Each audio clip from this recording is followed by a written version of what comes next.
Hampir semua jenis usaha memiliki resiko kegagalan, begitu halnya dengan bisnis budidaya ikan nila. Seringkali ada pembudidaya yang mengalami kerugian ketika panen, terutama pemula yang baru belajar budidaya ikan nila. Banyak orang yang memberikan cara bagaimana sukses budidaya ikan nila. Namun, tidak banyak yang mau bercerita tentang risiko menjalankan usaha budidaya ikan nila ini. Padahal, dengan menganalisa risiko, maka secara tidak langsung kita telah berupaya untuk memaksimalkan profit yang bisa kita dapatkan dari ikan nila ini. Sebenarnya, ada banyak sekali opsi dalam dunia bisnis peternakan. Sobat bisa budidaya ikan lele, ternak unggas, dan lain sebagainya. Tentu pilihan tersebut harus berdasarkan apa yang sobat sukai dan apa yakini mampu untuk dijalankan. Namun, jika pilihan sobat pada bisnis budidaya ikan nila, maka pilihan ini sangat tepat. Selain pertimbangan keyakinan serta kemampuan yang dimiliki, ada alasan lagi yang harus sobat ketahui. Pertama, budidaya ikan nila tidak terlalu sulit. Hal ini disebabkan nila merupakan jenis ikan omnivora yang bisa memakan hampir semua jenis pakan. Bahkan, dedaunan yang ada di sekitar rumah bisa dijadikan pakan untuk ikan nila. Alasan kedua yang paling penting adalah ikan nila tidak mudah sakit. Banyak sekali pengalaman dari peternak ikan di mana hasil panennya turun drastis dari bibit awal yang ditebar. Ternyata, ikan seperti lele menjadi salah satu jenis ikan yang mudah terserang penyakit. Akibatnya, banyak ikan yang mati dan hasil panennya pun sedikit. Hal ini kemungkinan kecil terjadi jika sobat memilih untuk beternak ikan nila. Pasalnya, ikan nila mampu memperkuat sistem kekebalan tubuhnya sendiri. Jadi, walaupun cuaca berubah begitu ekstrim, ikan nila tetap mampu bertahan.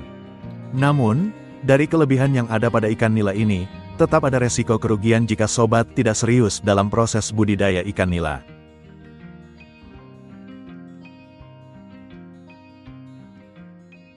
Budidaya ikan nila kelihatannya memang mudah. Namun, pada kenyataannya, tidak sedikit orang yang membudidayakan ikan nila bisa dikatakan gagal. Setidaknya ada beberapa hal yang membuat mereka gagal panen. Berapakah bobot ideal ikan nila sehingga sudah bisa dijual? Bobot ideal ikan nila yang siap dijual di pasaran rata-rata kurang lebih 300 gram. Sebagai contoh, jika sobat membeli bibit ikan nila dengan bobot sekitar 10-20 gram per ekor, ikan akan mencapai bobot ideal dalam waktu kurang lebih 4 hingga 5 bulan. Sayangnya, banyak pembudidaya yang gagal membuat ikan nila mencapai bobot tersebut. Apa permasalahannya? Ada banyak sekali faktor penyebabnya. Ada kemungkinan pakan yang diberikan tidak mengandung protein yang cukup. Selain itu, tidak menutup kemungkinan jika pembudidaya salah memilih benih. Dalam pemberian pakan, harus diperhitungkan juga sampel saat menentukan berat badan ikan, yaitu sebagai patokan ketika pakan diberikan. Sebenarnya wajar jika 10-20% ikan nila yang mati. Hanya saja, jika angkanya di atas 20%, maka itu artinya ada masalah serius yang bisa menyebabkan kerugian. Memang ikan nila lebih tahan terhadap cuaca ekstrim daripada ikan yang lain. Daya tahan tubuhnya pun sangat kuat. Namun, hal tersebut tidak membuat ikan nila terhindar dari kematian. Yang perlu diperhatikan adalah ketika jumlah ikan nila yang mati sudah terlalu banyak. Perhatikan juga kondisi air kolam. Terkadang air yang tercemar bisa membuat ikan nila stres dan akhirnya mati. Hama dan hewan pengganggu juga bisa menjadi penyebab matinya ikan nila. Meskipun daya tahan tubuhnya kuat, jika hama menyerang, bukan tidak mungkin banyak ikan nila yang beresiko mati. Untuk bisnis budidaya ikan nila komersial, tentu saja sobat tidak hanya bisa mengandalkan dedaunan sebagai pakan meskipun ikan nila juga mau makan dedaunan. Harus ada tambahan gizi dari pakan yang kandungan proteinnya tinggi. Pakan pelet buatan menjadi pilihan utama karena jenis pakan ini memiliki kandungan nutrisi yang sudah disesuaikan dengan kebutuhan ikan. Hal ini diperlukan agar dalam kurun waktu 4 atau 5 bulan, sobat sudah bisa melakukan panen. Dengan mengetahui risiko yang sering dialami oleh para pembudidaya ikan nila tersebut, diharapkan sobat tidak mengalami kerugian yang sama.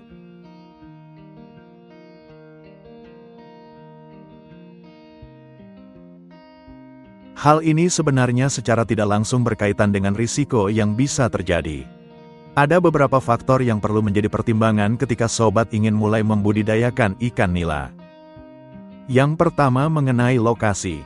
Idealnya, ikan nila dibudidayakan di daerah yang memiliki perairan yang bersih dan jernih. Biasanya, daerah di ketinggian sekitar 300-600 meter di atas permukaan air laut cocok untuk dijadikan tempat membudidayakan ikan nila. Namun, sekali lagi, kualitas air juga harus diperhatikan. Masalahnya, saat ini tidak sedikit daerah pegunungan yang kualitas airnya bisa dikatakan kurang baik digunakan untuk membudidayakan ikan nila. Air gunung bisa saja tidak optimal karena kandungan zat atau pencemaran dari aktivitas manusia di sekitarnya. Yang kedua adalah masalah kebersihan.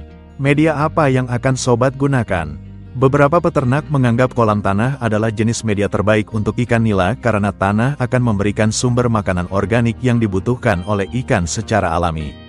Akan tetapi, jika dilihat dari sudut pandang kebersihan, media yang bagus untuk ikan nila adalah kolam terpal. Dengan menggunakan terpal, sobat bisa dengan mudah menguras dan membersihkan tempat di mana ikan nila hidup. Baik itu media kolam tanah, kolam beton, ataupun kolam terpal, semua harus dijaga kebersihannya. Kondisi air yang bersih menjadi patokan kelangsungan hidup ikan nila. Yang terakhir dan mungkin yang sangat penting adalah bibit ikan nila.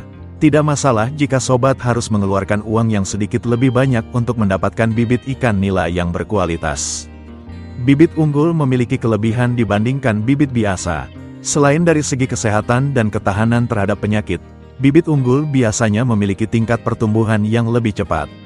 Modal yang sobat keluarkan untuk membeli bibit unggul akan sepadan daripada harus menunggu panen hingga lebih dari 5 bulan.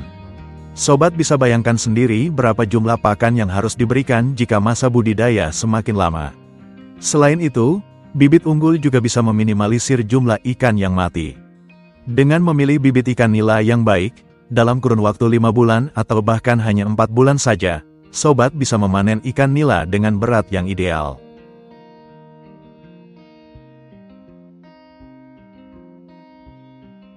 Dari semua faktor-faktor tersebut, pengetahuan dan pengalaman bisa menjadi guru yang sangat berharga. Kurangnya pengetahuan dan pengalaman dalam manajemen budidaya ikan nila juga dapat menjadi penyebab kegagalan bisnis. Ketidaktahuan teknis seperti proses distribusi benih yang kurang tepat, persiapan kolam tidak ideal, penebaran benih tanpa aturan, pengelolaan pakan, pengaturan dan pemeliharaan kolam yang tidak optimal dapat mengakibatkan masalah pada ikan nila dan menyebabkan kematian.